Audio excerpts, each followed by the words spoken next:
Hi everyone, Johan Fritz here. Welcome to this video. Here I will explain how to use the Meatrol Data Analysis template and how to import data. Okay, so firstly, open up the template that you need. There's two versions of it, a single phase and a free phase.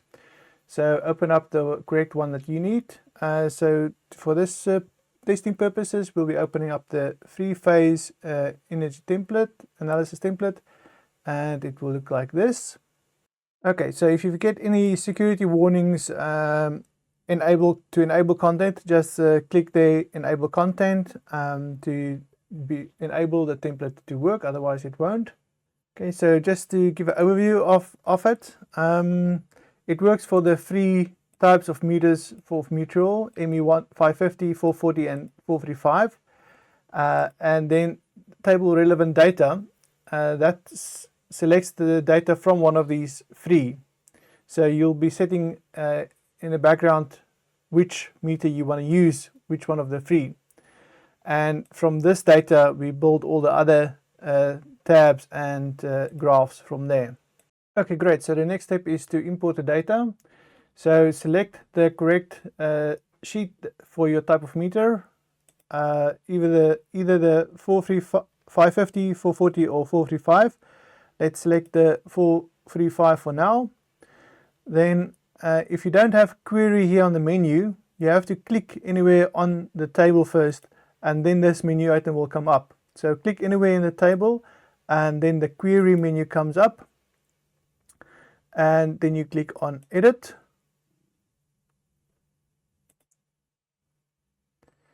Query, and then on edit, and that will open up Power Query Editor. And now the next step is to select the source. So we need to tell it where your specific data is.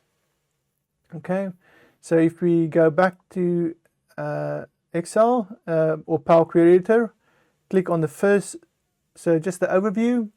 So here on the left hand side is the different queries that we have.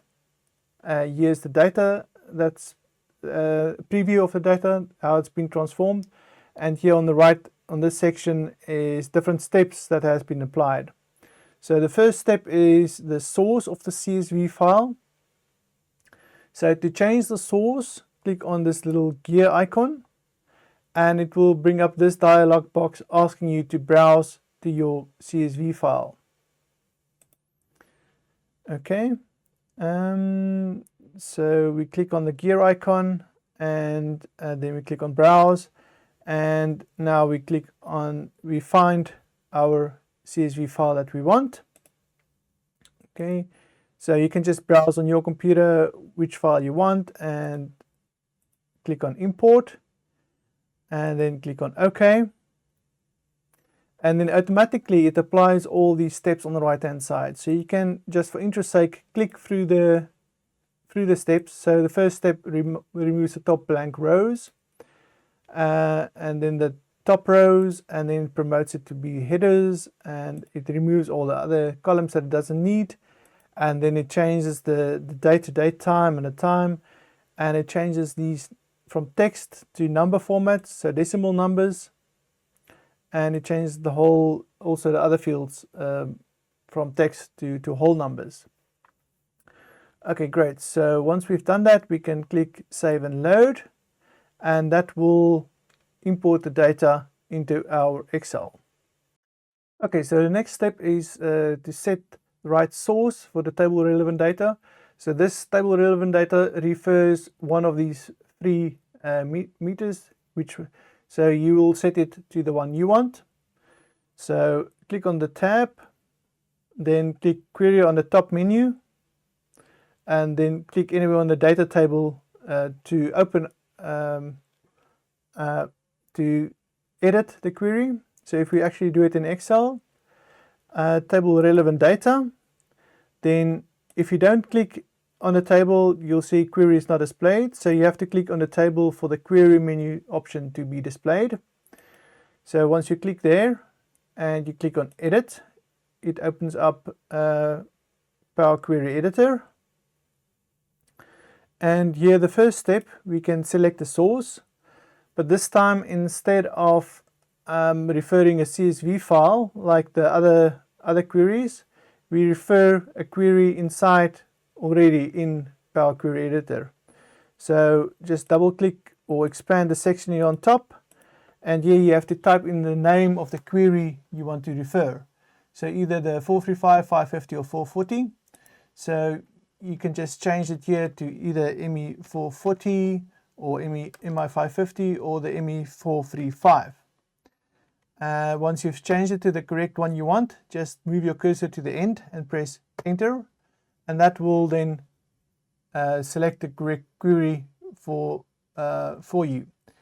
And then we apply a lot of other steps as well to arrange the data or transform the data to how we want it. And then you can click save and load. Okay, importantly, also it doesn't refresh this table automatically. You have to right click and say refresh often before the data is refreshed.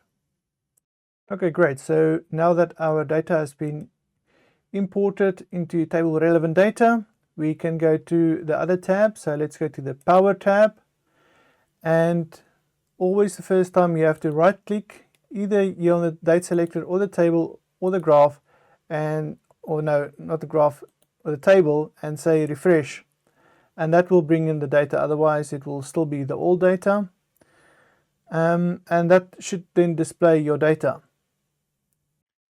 Okay, just a quick explanation of how it works. So we've got our power per period, so it shows the power over the whole period that the logging was done. Here on the left it will show you all the dates that the recording has been done.